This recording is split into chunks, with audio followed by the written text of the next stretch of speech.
ओम शांति। 30 जून 2023 की साकार मधुर मुरली। प्यारे प्यारे मीठे मीठे बाप दादा हम बच्चों से कहते हैं, मीठे बच्चे, इस पुरानी दुनिया पुराने मांडवे से अब दिल हटा लो।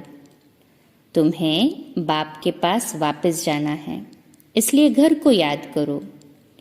प्रश्न: अपनी अवस्था अच्छी बनाने के लिए किस बात का बहुत बहुत ध्यान रखना चाहिए? बाबा उत्तर देते, भोजन का। सेंसिबल बच्चे अपने हाथ से योग में रहकर भोजन बनाएंगे और खाएंगे। अगर कोई बाबा को याद कर प्रेम से बैठ भोजन बनाए और खाए तो अवस्था बहुत अच्छी रहेगी। बाबा की याद में भोजन बनाकर खाएंगे तो अवस्था बहुत अच्छी हो सकती है। बाबा की याद में भोजन बनाएंगे तो बाबा भी वासना देंगे। सर्विसेबल बच्चों को बहुत फुर्त बनना चाहिए। हर प्रकार की सेवा अपने हाथ से करनी है। गीत है, मुझको सहारा देने वाले दिल कहे तेरा शुक्रिया। ओम शांति। बच्चों प्रति बाप बैठ समझाते हैं। बच्चे जानते हैं हम आत्माएं परमपिता परमात्मा बाप से सुन रही है। आगे सत्संगों में तुम ऐसे नहीं समझते थे कि हम आत्माएं परमपिता परमात्मा से सुन रही है।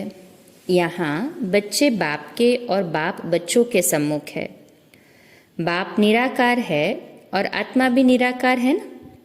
कितने ढेर के ढेर बच्चे हैं, ये बाप बिगर और कोई कह न सके। जो बाप के सम्मुख ब्राह्मण ब्राह्मणियां हैं उनको ही बाप बैठ समझाते हैं। तुम जानते हो इस समय सब पाप आत्माएं हैं। ये कोई पुण्य आत्माओं की दुनिया नहीं है। पुण्य आत्माओं की दुनिया सतयुग को कहा जाता है।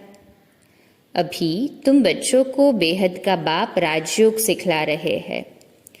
अब बाप कहते हैं इस पुरानी दुनिया में देह सहित जो कुछ है उनको भूलना है, उनसे वैराग्य आना चाहिए। ये है बेहद का वैराग्य। तुमको कोई जंगल में नहीं जाना है, रहना गृहस्थ व्यवहार में ही है, परंतु इस पुरानी दुनिया से दिल नहीं लगानी है। ये कलयुग का मांडवा है। इस मांडवे में जब सतयुग था तो देवी देवताओं का राज्य था, उन्हों का पाठ बजता था। अब ये मांडवा पुराना हो गया है। पुण्य आत्माओं की दुनिया सतयुग को कहा जाता है। अभी तुम इन आंखों से जो कुछ देखते हो वो पुरानी चीज ही है। ये 84 जन्म पूरे करने हैं तो इस पुरानी दुनिया से दिल नहीं लगानी है, दिल लगानी है नई दुनिया से।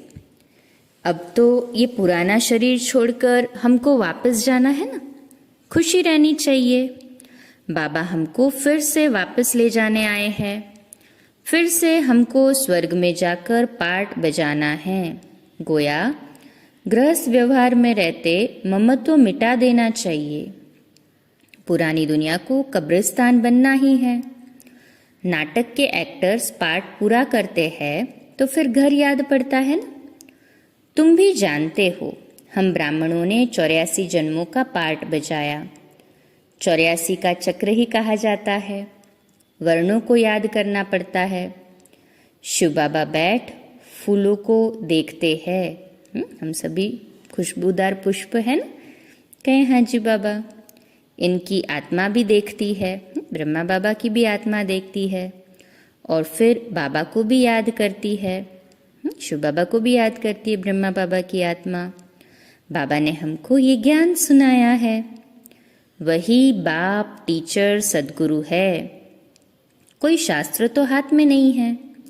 बच्चियां भी कहेंगी शिव बाबा ने सृष्टि चक्र की नॉलेज दी है, वह आपको सुनाते हैं तो सदगुरु ही याद पड़ेगा ना। कहें हाँ जी बाबा।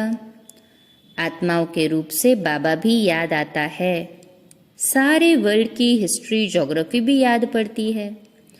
ये भी जानते हो वहाँ हम आत्माएं देह में रहते हुए भी परम धाम में तो हम आत्माएं देह में रहेगी ही नहीं। सतयुग में देही अभिमानी और परम धाम में तो आत्मा बिना शरीर के रहती है।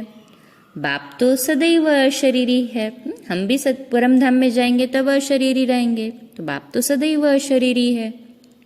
अभी हमको इस शरीर द्वारा कल्प पहले मुआफिक शिक्षा दे रहे हैं। बरोबर हम आत्मा हैं। पुण्य आत्मा पाप आत्मा कहा जाता है। पाप व पुण्य परमात्मा नहीं कहा जाता।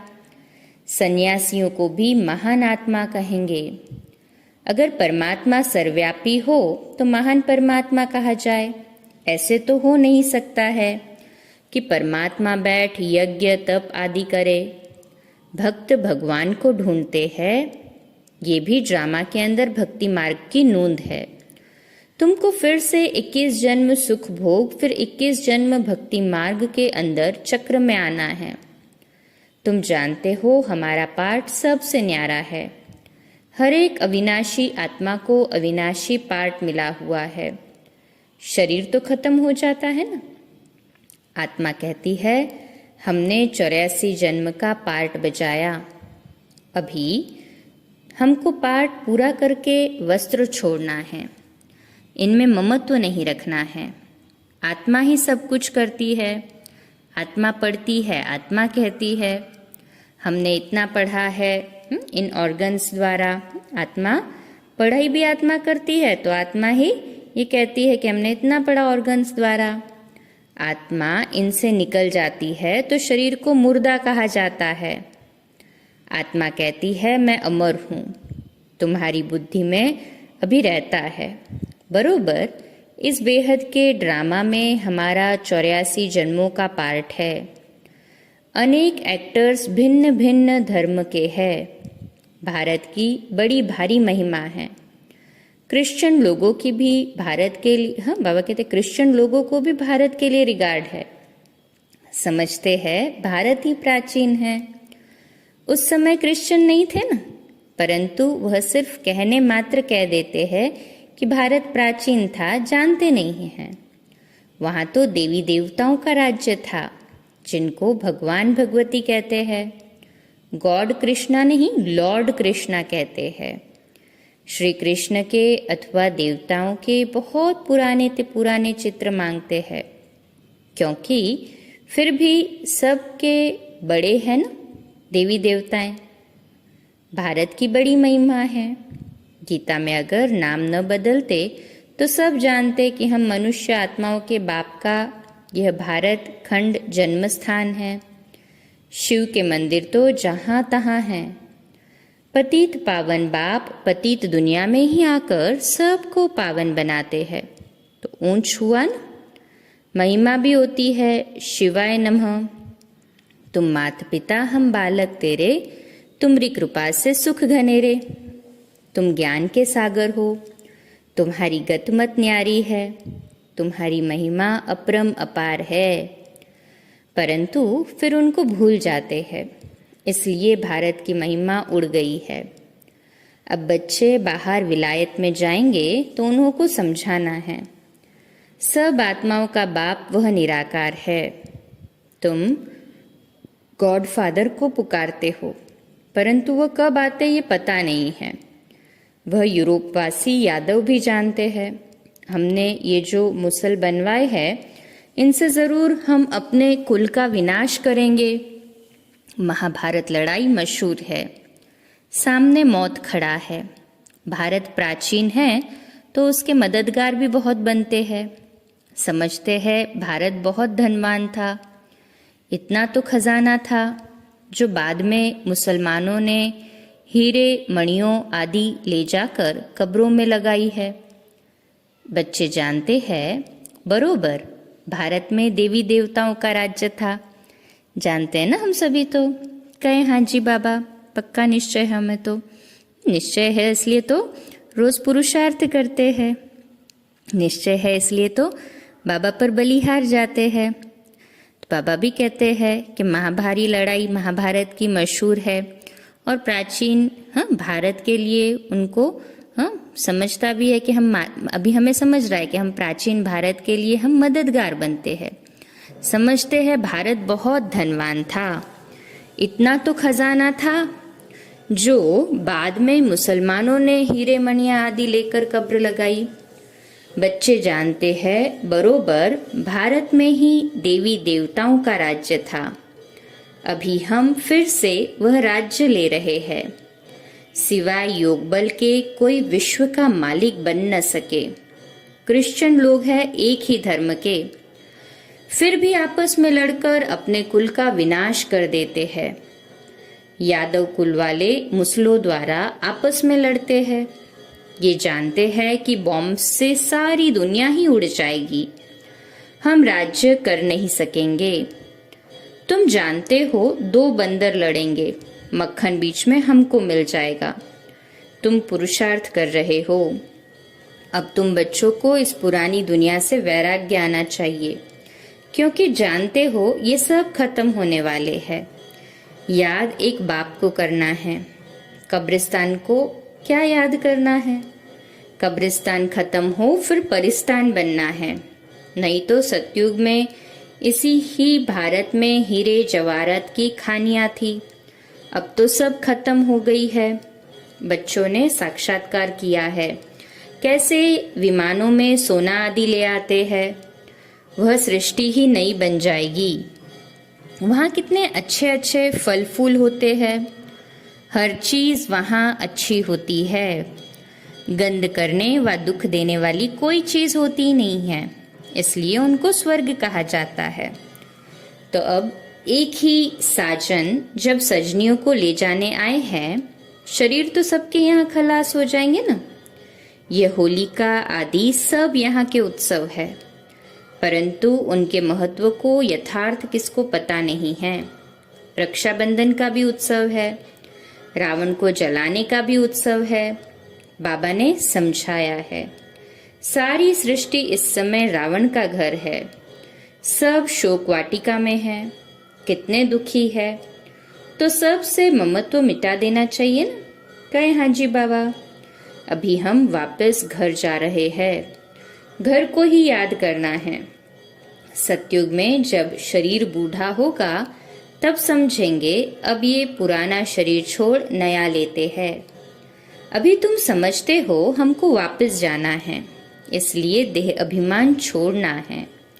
दुनिया इन बातों को नहीं जानती है। कह देते आत्मा सो परमात्मा, परमात्मा सो आत्मा। बाप समझाते ये तो झूठ है ना। अगर भक्त ही भगवान है तो फिर भगवान को क्यों याद करते हो? पतित पावन तो एक निराकार बाप आया हुआ है। बाप कहते हैं पतित पावन बाप निराकार आया है, और बाप कहते हैं मुझे पतित दुनिया में ही आना पड़ता है। फिर इनको और तुम सब बच्चों को पावन बनाता हूँ, सारी दुनिया को पावन बनाकर वापस ले जाता हूँ।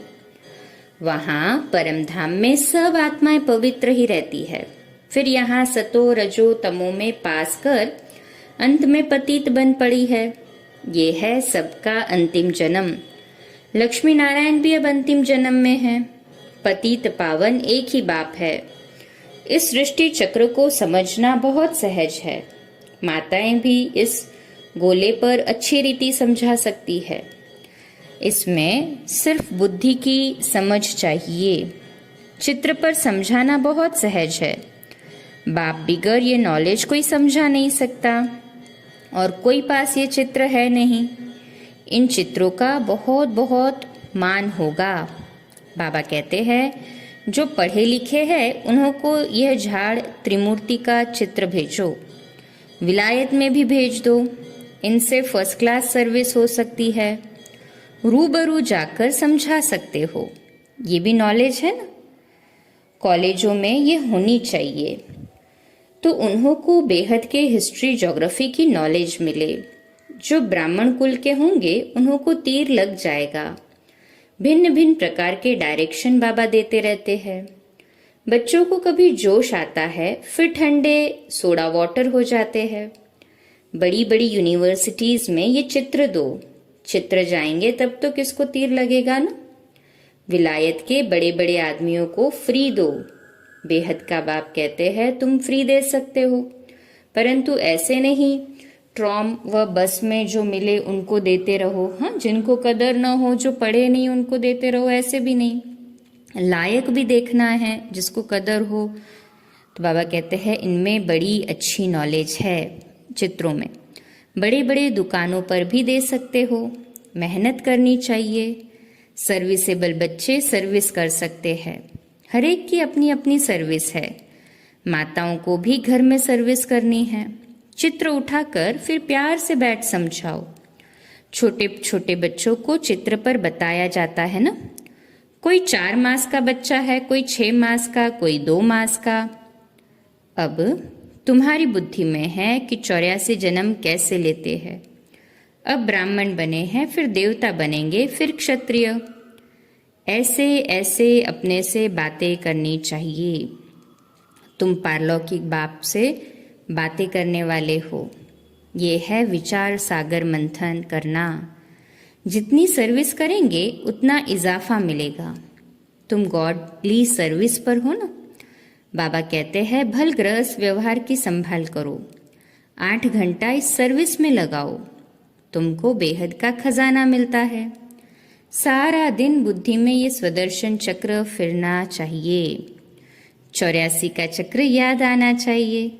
आ गया सभी को 84 जन्मों का चक्र? कहे हाँ जी बाबा। ये भूल क्यों जाते हो? जितना सिमरन करेंगे उतना बाप के गले का हार बनेंगे, फिर विष्णु के गले का हार बनेंगे। घड़ी घड़ी बच्चों को समझाया जाता है। यहाँ धारणा अच्छी होगी, क्योंकि यहाँ कोई मित्र संबंधी आदि तो है नहीं। सर्विसेबल वह जो सारा दिन सर्विस में लगा रहे। बाबा की मुरली सुने, रिपीट करे, नोट करे। टीचर समझते हैं हमारे स्कूल से बहुत पास हो निकले तो गवर्नमेंट इजाफा देगी। तुम ब्राह्मण को भी ऐसा रहना चाहिए। हम झुंड का झुंड अच्छा तैयार कर बाबा के पास ले जाएं। इसको कहेंगे सेंसिबल। अगर कोई मेहनत नहीं करते तो रिपोर्ट आती है, आराम तो हराम है। टीचर ऐसा फुर्त होना चाहिए जो 10 सेंटेंस संभाले, इधर उधर भागता रहे। 5-6 घंटा नींद काफी है, बाकी मेहनत करनी चाहिए। अच्छे सेंसिबल बच्चे कोशिश कर भोजन भी अपने हाथ से बनाएंगे। बाबा को याद कर प्रेम से बैठ भोजन बनाएं और खाएं तो अवस्था बहुत अच्छी रहेगी। बाबा भी चाहते हैं अपने हाथ से बनावे। बाबा को याद कर बनाएंगे तो बाबा को भी वासना मिलेगी। बाप की याद से बहुत अच्छी उन्नति होगी। स्वदर्शन चक्र फिराते रहो। अच्छा, मीठे मीठे सिकिलदे बच्चों प्रति माता पिता बाप दादा का याद प्यार और गुड मॉर्निंग। रूहानी बाप की रूहानी बच्चों को नमस्ते।